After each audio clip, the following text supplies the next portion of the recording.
Today, I'm going to be talking about a topic that I am frequently asked about, and that is what a day in the life is like as a FAANG software engineer. Now, you've probably already seen a super glamorized version of this from people making day in the life videos and vlogs. In particular, on the bad days, those are really never shown in those day in the life vlogs because there's really not enough time to be filming during those days. So I'm really hoping in this sort of essay format that I can give you a really good idea of what a good day versus a bad day looks like. Let's start with a good day. I would say a good day, in fact, occurs most often when I'm on call, but I get really lucky.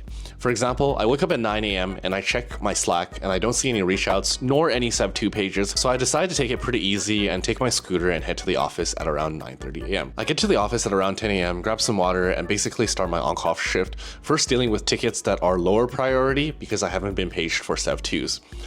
At around 10:30, we have our team stand-up where we go through items we did on the previous day. After stand-up, usually I try to work on Sev2s, but since today is an especially quiet day, I can focus on some of the easy tasks and some of the reach outs that I've been given. Maybe there are some long-standing tickets that customers have reached out to us about, or some alarms in our deployment pipelines that I can fix. On this quote-unquote good day, even though there's no specific reach outs or any pages that I'm getting, there are still a lot of tickets in the ticket queue that I can go through to try and burn down. At 12, I grab lunch with my colleagues. This includes going to Pholicious to grab maybe a Vietnamese sub. And the reason for that is it's only $7, and right now in downtown Vancouver, because of inflation, you can't even get anything for under $10, so it's a really good deal. Or sometimes I go to the new city market that has opened right next to my office building, and I can grab a sandwich and fries combo for $8. If I'm having a really good day, one of my colleagues might get pho for me or something for $12. After lunch, because there's not any pressing reach outs, we usually grab some time to grab coffee together as a team. We have a coffee shop in our building, and essentially we get one free coffee per day. And for me, I usually get the iced matcha latte since I'm not much of a coffee drinker. In the afternoon, because there isn't really any reach outs, I might have some one-on-ones with my teammates as well as some one-on-ones with my intern just to get an idea of what their progress is like, as well as giving some progress updates to my manager. Again, usually during on-call, you're not really expected to work on your projects because typically it's super busy, but because there aren't any pages, I might have some time to get ahead of the work that I have to do in the following week. If I have no Sev2s for that particular day, then I don't really have to write up a report for the handoff to the nighttime on-call. So around 6 p.m., I don't really have a summary that I need to make, and I just tell everyone that there hasn't been any Sev2 pages. We also have monthly board games, which has turned into Super Smash Bros. Brawl between me and a bunch of people in our internal team. So at around 4 p.m., we pretty much end off the day and we grab the Switch so that we can play games with the internal team for the rest of the day. We also have Beer Thursdays on our floor, which means there's drinks available and sometimes pizza as well for the entire floor. So after games, we also go and grab that around 4:30. So at 6 p.m., I tell the nighttime on-call that there hasn't been any pages to their delight, and pretty much that ends off my day. All right, let me move on to a bad day, which pretty much can never get filmed.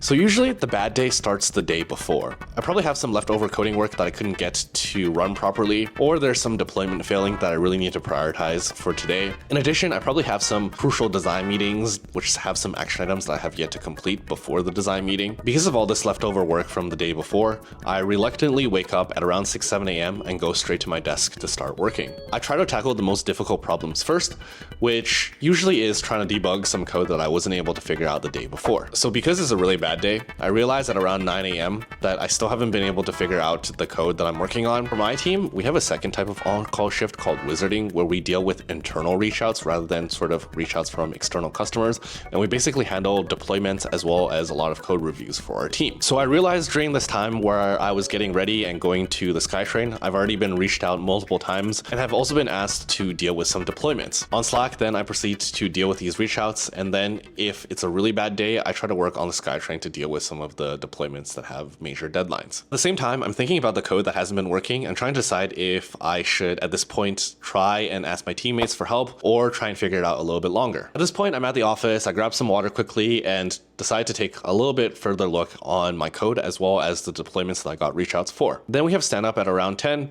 And I let everyone know my lack of progress on my code. Then in the post scrum, I try to ask people to see if they have encountered this issue before. A lot of times, people do have really helpful suggestions, but if it's a really bad day, in this particular case, people don't really know what to do here, so I'm left on my own to try and figure out how to fix this issue. I suddenly realized that around 11 a.m. I do have a design doc review, which I still haven't fixed some of the action items left by some of our senior engineers, so I scrambled to finish that up. While I'm finishing up the action items, I also ask myself if I need to delay the meeting, but because I've already delayed it a couple of times, I don't want to delay any further, so we proceed with the meeting anyways. Typically what happens during these meetings is people spend the first half an hour reading over the doc, and then I realized that, oh, maybe I should have delayed the meeting because I'm getting so many comments about the things that I expected should have been fixed. After people read through the doc, we have a discussion about the documents, and we realize that we need to have a second meeting to discuss the solution. This means that the meeting was inconclusive and we need to follow up to figure out the best solution for the design that I'm working on. So after the meeting, I decided to go back and look at some of the deployments, and I realized that it's failed because of some integration test failure. Integration test failures are the worst because you don't really know which CR it's coming from.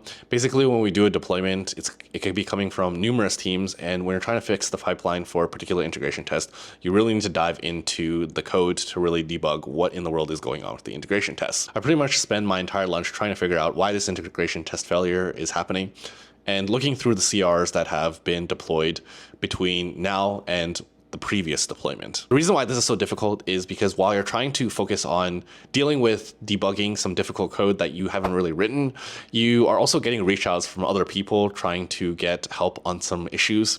So essentially every Slack message is taking you out of that deep work mindset that you have for debugging the code. After I spend a couple hours, it's around 4 p.m. and I realize that I have found the issue to the integration test, so I spend the next hour or two submitting a CR fix in order to unblock the pipeline. Now this rarely occurs, but sometimes you can get double shifted between your wizard on-call as well as your nighttime on-call. So at around 5:30 p.m., the daytime on-call for the entire organization tells me that there are actually quite a few pressing Sev2s that they have to hand off to me. So it's at this point that we step into a call together along with maybe perhaps the escalation manager, and we try to figure out a course of action in order to unblock the Sev2. We stay in the chime call for maybe half an hour to an hour. We're able to figure out a plan and then exit the chime call to grab some dinner. So in a really unlucky scenario, I would pretty much be driving to my dinner spot, but then I get paged once again from the manager saying that the Sev2 has not been resolved and I need to step into the chime call within the next 10 minutes. So I quickly park by near a curb.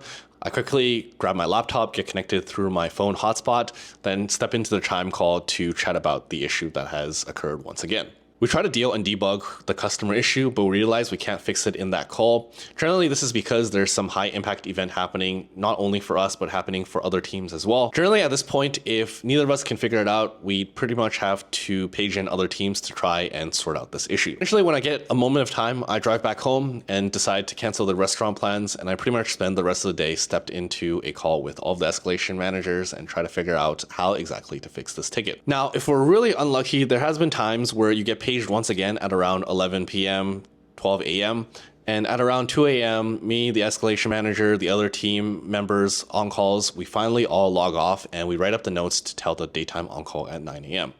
So then we wake up at around 8:30 to 9 a.m., provide the report, step into the meeting again to go through what we did in the prior day so that they're ready for this day. Now, sometimes when the issue is super serious, it can go on into Saturday and Sunday as well.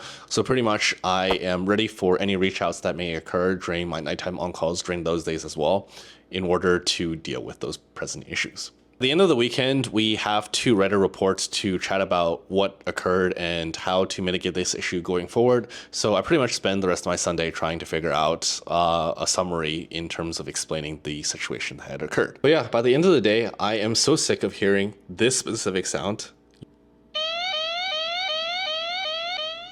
Yeah, pretty much this sound is going on every couple of minutes. It's the worst when you get that page at around 4 or 5 a.m. and you want to just go to sleep, but you know you have to get up to deal with the page, and that can sometimes occur as well.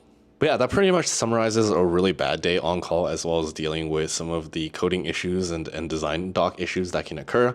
If you're interested in scheduling a meeting with me to chat further about career as well as questions about the field, feel free to schedule a meeting with me in the meeting link that I have below in the video description.